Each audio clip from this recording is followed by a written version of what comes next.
जय हिंद दोस्तों, आप सभी को फिर से स्वागत है हमारे चैनल पर। और आज हम लोग क्या करेंगे, झारखंड जीके का ये दूसरा पार्ट करने वाले हैं। यानी पहला पार्ट ऑलरेडी हम लोग कर चुके हैं, उसके अंदर 50 जो इंपॉर्टेंट क्वेश्चन था वो हम लोग कर चुके हैं। आज हम लोग क्या करेंगे, 51 से लेकर 100 नंबर तक जो क्वेश्चन होगा उसके ऊपर हम लोग आज बात करेंगे। और बात जो होगा वो किसके ऊपर बात होगा, वो होगा आपका झारखंड का इतिहास के ऊपर। हम लोग क्या करेंगे, सारे के सारे क्वेश्चंस आज करेंगे।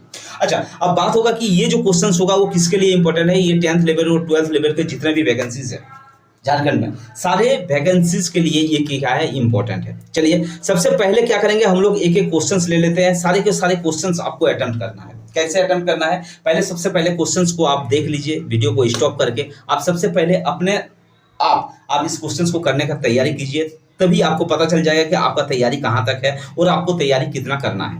सबसे पहला वाला जो क्वेश्चन है उसका आंसर क्या होगा, आप सबसे पहले स्टॉप करके इस वीडियो में कमेंट करके आप बताइए, ठीक है ना। क्या लिखा हुआ है कि झारखंड का इतिहास कब से आरंभ हुआ माना जाता है। यानी कब से झारखंड का इतिहास को माना जाता है कि कब से आरंभ हुआ। तो इसका जो करेक्ट आंसर होगा वो आंसर होगा ये, यानी पूर्व पाषाण काल, ठीक है ना। क्या होगा, पूर्व पाषाण काल से क्या है, झारखंड का इतिहास को क्या किया जाता है, माना जाता है कि ये आरंभ हुआ था। दूसरा नंबर क्वेश्चंस को आप देख लीजिए। दूसरा नंबर क्वेश्चंस में क्या लिखा है, झारखंड के संबंध में निम्नलिखित में से कौन सा कथन असत्य है, ठीक है ना। क्वेश्चंस इंपॉर्टेंट क्वेश्चंस होगा सारे के सारे।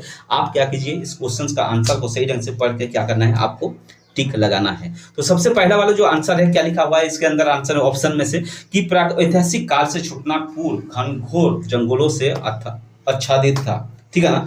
दूसरा वाला नंबर क्या बोल रहा है कि इसका मतलब पहला वाला सही है, ठीक है ना। दूसरा नंबर क्या बोल रहा है कि अनंत काल तक यह क्षेत्र बाह्य जगत से पूरी तरह से कटा रहा, ठीक है ना। तो इसका मतलब असत्य हमें चुनना था इसके अंदर। तो ये दूसरा नंबर जो ऑप्शन दिखाई दे रहा है ये क्या है, और सत्य दिखाई दे रहा है। उसके बाद का जो दोनों ऑप्शन है ये भी आप पढ़ लीजिए क्योंकि ये सत्य है, ठीक है ना।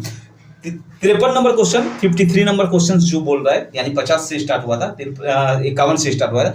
53 नंबर क्वेश्चन में क्या होगा, भारत में नवपाषाण काल से संबंधित 12 प्रकार के हस्त कुठार पाए गए हैं। इनमें से कितने प्रकार के हस्त कुठार छोटनागपुर में पाए गए हैं। क्वेश्चंस इंपॉर्टेंट है। तो इसके अंदर जो ऑप्शन होगा वो कौन सा ऑप्शन होगा, आप स्टॉप करके क्या कीजिए, कमेंट बॉक्स में जरूर लिखना है। इसमें क्या है, ऑप्शन में दिया हुआ है 4 प्रकार के, 6 प्रकार के, 8 प्रकार के या सभी प्रकार के, यानी 12 में से 12 प्रकार के जो हस्त कुठार था वो छोटनागपुर में पाया गया था। तो इसका जो करेक्ट आंसर हो जाएगा वो क्या हो जाएगा, इस सभी प्रकार के, यानी 12 से 12 प्रकार के हस्त कुठार क्या किया गया, छोटनागपुर में पाया गया था, ठीक है ना। चलिए नेक्स्ट क्वेश्चन देख लेते हैं। नेक्स्ट क्वेश्चन क्या लिखा गया, सिंधु घाटी में संघकालीन संस्कृति के विकास के समकालीन झारखंड में विकास के किस तरह के प्रमाण मिलते हैं, ठीक है ना। किस तरह के प्रमाण मिलते हैं, यानी जिस समय सिंधु घाटी सभ्यता में कंसकालीन संस्कृति का विकास हुआ था उसी समय झारखंड में भी विकास हुआ था। इसको प्रूव करने के लिए क्या क्या प्रमाण मिला है। तो इसके अंदर क्या है, देखो इसके अंदर क्या लिखा हुआ है, ये लिखा हुआ है बुर्जू में स्लेटी पत्थर की पॉलिश की हुई छेनी का मिलना, दरगामा गांव में तांबे की 5 प्लेट का मिलना, ओटोरी नदी के तट पर मुख्यतः प्रस्तर चाकुओं का मिलना। यानी ये तीनों के तीनों जो ऑप्शन है ना, ये तीनों के तीनों का ऑप्शन प्रमाण करता है कि इसी समय क्या हुआ था, इसका भी विकास हुआ था। तो इसके अंदर डी ऑप्शन क्या हो जाएगा, ये पूरा का पूरा सही होगा। यानी उपयुक्त सभी, ये सभी क्या था, प्रमाण मिला है कि कंसकालीन संस्कृति का विकास जब हुआ था उसी समय झारखंड का भी विकास हुआ था, ठीक है ना। नेक्स्ट क्वेश्चन जो होगा वो क्या होगा, 55 नंबर क्वेश्चन में क्या बोल रहा है कि महाभारत ग्रंथ में अंगराजकरण की दिग्विजय के समय झारखंड क्षेत्र का उल्लेख किस नाम से मिलता है। तो इसका जो करेक्ट आंसर होगा कौन सा होगा, वो कर्णखंड मिलता है। नेक्स्ट क्वेश्चन का जो होगा उसके बाद लिखा हुआ है कि प्रसिद्ध इतिहासकार बुकानन के अनुसार निम्नलिखित में से किस स्थान से लेकर बीरभूम तक का समस्त पठारी क्षेत्र झारखंड कहलाता था। यानी जो बुकनान ऐतिहासिक कार थे उनके अनुसार कहां से लेकर बीरभूम तक ये जगह को झारखंड कहा जाता है। तो इसके अंदर जो ऑप्शन हो जाएगा, करेक्ट ऑप्शन क्या हो जाएगा, बनारस, ठीक है ना। यानी बनारस से लेकर बीरभूम तक का जो भी पठारी इलाका था उसको क्या कहा जाता है, झारखंड कहलाता था। नेक्स्ट क्वेश्चन जो होगा वो क्या बोल रहा है कि महाभारत के दिग्विजय पर में झारखंड क्षेत्र का उल्लेख किस नाम से किया गया था? तो इसका जो करेक्ट आंसर हो जाएगा वो क्या हो जाएगा? पुंडरीक देश। ठीक है ना, क्या है? पुंडरीक देश। महाभारत के दिग्विजय पर्व में क्या लिखा है? पुंडरीक देश के नाम से वहां पर उल्लेख किया गया था झारखंड को। ठीक है ना। नेक्स्ट क्वेश्चन जो बात करेंगे, नेक्स्ट क्वेश्चन क्या होगा? देखो वीडियो कैसा लग रहा है कमेंट बॉक्स में जरूर लिख कर आप बताइएगा। इसके अंदर कोई इंप्रूवमेंट करने का होगा तो वो भी सजेशन आप दीजिएगा। ठीक है। नेक्स्ट क्वेश्चन जो होगा वो क्या लिखा हुआ है? किस ग्रंथ में झारखंड का उल्लेख पुंडू नाम से किया गया है? यानी इसके अंदर पुंडू नाम से किस ग्रंथ में झारखंड का नाम किया गया है? ठीक है ना। वायुपुराण, ऋग्वेद, अथर्ववेद या ऐतरेय ब्राह्मण? तो इसका जो करेक्ट आंसर हो जाएगा वो क्या हो जाएगा? ऐतरेय ब्राह्मण इसका करेक्ट आंसर होगा। नेक्स्ट क्वेश्चन जो होगा वो क्या लिखा हुआ है? झारखंड शब्द का प्रयोग प्रथम बार एक तम्र अभिलेख में किया गया था, वह तम्रपत्र किस शताब्दी का है? तो इसका जो करेक्ट आंसर हो जाएगा कितना का है? 13वीं शताब्दी का वो ताम्रपत्र है। नेक्स्ट क्वेश्चन जो बात करेंगे, नेक्स्ट क्वेश्चन 60 नंबर क्वेश्चन में क्या क्या? अवध मगध राज की सीमा झारखंड के किस नदी के उद्गम स्थल तक मानी जाती है? किस नदी के उद्गम स्थल तक? इसके अंदर सारे के सारे जो झारखंड का नदी है इसके अंदर कौन सा नदी के उद्गम स्थल तक माना जाता है? किसका? मगध राज्य का। तो इसका जो करेक्ट आंसर हो जाएगा क्या हो जाएगा? दामोदर। यानी बी ऑप्शन क्या हो जाएगा? करेक्ट आंसर हो जाएगा जो दामोदर। देखो आशा करता हूं कि आपका भी आंसर यही आ रहा होगा। देखो इसके अंदर क्या हो जाएगा, आपको पता चल जाएगा कि आपका जो स्टैंडर्ड है यानी आप जो तैयारी कर रखे हैं किस पर्याय में है, कितना दूर तक है और आपको कितना करना जरूरी है, इसको आपको पता चल जाएगा अगर सारे क्वेश्चंस आप अटेम्प्ट करेंगे तो। 61 नंबर क्वेश्चन में क्या लिखा? चंद्रगुप्त मौर्य काल में शिलालेख संख्या 13 में झारखंड क्षेत्र का उल्लेख किस नाम से किया गया है? देखो सारे के सारे क्वेश्चंस क्या है बहुत अच्छा है। तो इसके अंदर जो क्वेश्चंस का जो ऑप्शन है इस ऑप्शन में है 8वीं जो है चंद्रगुप्त मौर्य के जो शिलालेख संख्या 13 में 8वीं के नाम से किया गया झारखंड को उल्लेख किया गया था। ठीक है ना। चलिए नेक्स्ट क्वेश्चन लेते हैं। नेक्स्ट क्वेश्चन क्या लिखा हुआ है? झारखंड के खुदाई के दौरान पाए जाने वाली सिक्के के संबंध में कौन सा युग्म सम्मिलित नहीं है? यानी कौन सा जगह में जो सिक्का मिला हुआ था वो सम्मिलित नहीं है। तो सबसे पहले क्या लिखा गया? ये क्वेश्चन ये का आंसर अगर देखेंगे कि चाईबासा में इंडो सिथरियन सिक्के चाईबासा में मिला था, ये करेक्ट है। सिंहभूम में क्या था? रोमन सम्राटों का सिक्का, ये भी मिला था, सही है।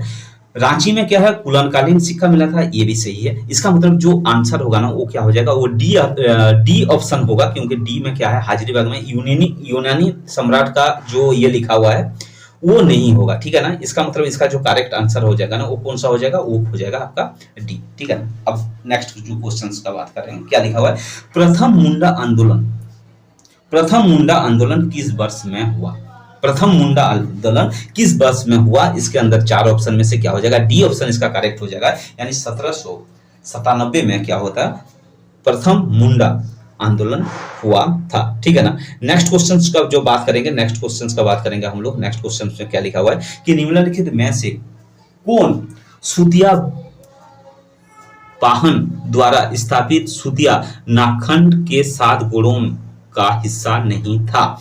तो नहीं है। तो इसका जो करेक्ट ऑप्शन हो जाएगा क्या हो जाएगा? वो डी ऑप्शन होगा। यानी धनगढ़ जो धनबाद देवगढ़ ये इस 7 में सुतिया नागगढ़ के 7 गढ़ों में से नहीं था। ठीक है ना। नेक्स्ट क्वेश्चन क्या हो जाएगा? 65 नंबर क्वेश्चन लिखा हुआ है कि मौर्य काल से वर्धन काल तक के नवागुंतकों में से कुछ ने छोटनागपुर के विभिन्न हिस्सों में राज्य की स्थापना की।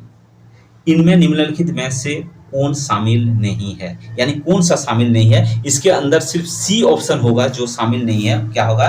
रायगढ़ के राजपूत राज्य इसके अंदर शामिल नहीं है, यानी मौर्य काल से लेकर वर्धन काल तक। ठीक है ना। नेक्स्ट क्वेश्चन जो होगा, नेक्स्ट क्वेश्चन क्या होगा? नेक्स्ट क्वेश्चन बोल रहा है कि झारखंड के नागवंश के संबंध में कौन सा कथन असत्य है? यानी नागवंश के संबंध में कौन सा कथन असत्य है? तो इसका अंदर जो आंसर होगा वो क्या हो जाएगा, ये ऑप्शन होगा, क्या होगा कि नागवंश का छोटनागपुर के विशेष प्रभाव नहीं था, जबकि नागवंश क्या है, छोटनागपुर का ही विशेष प्रभाव के रूप से जाना जाता है। ठीक है ना, तो ये ऑप्शन क्या हो जाएगा, इसका करेक्ट ऑप्शन होगा। उसके बाद क्या लिखा हुआ है, नागवंश के किस शासक ने सुतियों सुतियावे से राजधानी स्थानांतरित कर, यानी सुतियावे से क्या हुआ था, राजधानी को स्थानांतरित करके वो कहां तक ले गया, चुटिया में स्थापित किया, किस नागवंश के शासक ने। तो इसका जो करेक्ट ऑप्शन होगा ना वो क्या होगा, प्रताप राय।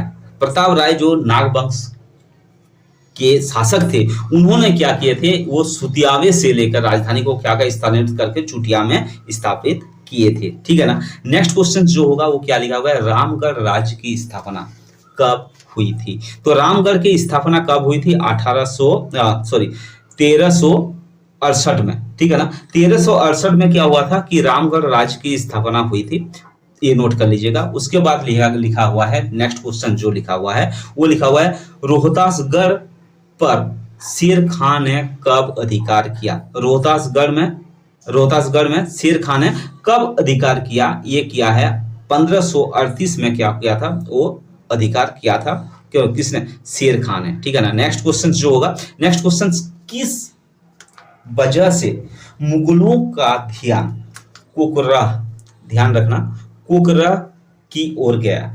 तो किस वजह से, क्योंकि कोकराह में क्या क्या हीरो का मिलना था, हीरो मिल रहा था, इसलिए क्या हुआ, हीरो के लिए क्या किया कि मुगल साम्राज्य जो था, मुगलों का ध्यान कोकराह में गया। ठीक है ना। उसके बाद 71 नंबर क्वेश्चन जो है वो क्या बोल रहा है कि अकबर के शासन काल में झारखंड का प्रमुख शासक वंश कौन था। यानी जब अकबर का जो शासन काल हुआ उस समय झारखंड में कौन कौन सा वंश प्रमुख था। देखो उस समय नागवंश भी था, चेरो वंश भी था और सिंह वंश भी था। इसका मतलब क्या हुआ, इसके अंदर क्या है, डी जो होगा वो उपयुक्त सभी, यानी सभी वंश उस समय क्या था, वहां पर शासक थे।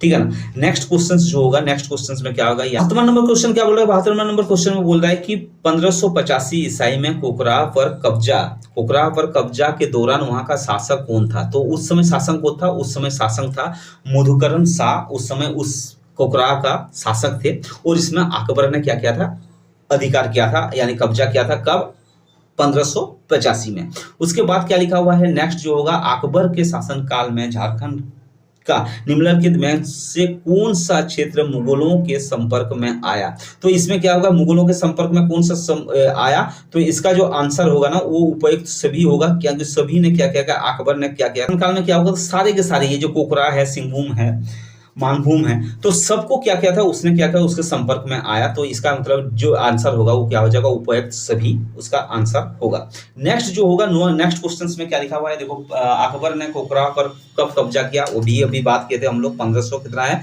1585 में क्या किया था उन्होंने, अकबर ने क्या किया था, कोकराह पर कब्जा जमाए थे। ठीक है। उसके बाद वाला नेक्स्ट क्वेश्चन क्या है, झारखंड के किस नदी में हीरे पाए जाने का उल्लेख मिलता है। किस नदी में हीरे पाने का उल्लेख मिलता है, यानी क्या है, शंख नदी में क्या होता है, हीरे पाने का जो संकेत है वो मिलता है। ठीक है ना। तो आशा करता हूँ 75 क्वेश्चन हो गए, वीडियो ठीक ठाक हो गया, लंबे हो गया। तो अब क्या करेंगे, जो नेक्स्ट 75 से लेकर यानी 76 से लेकर जो 100 क्वेश्चन होगा वो नेक्स्ट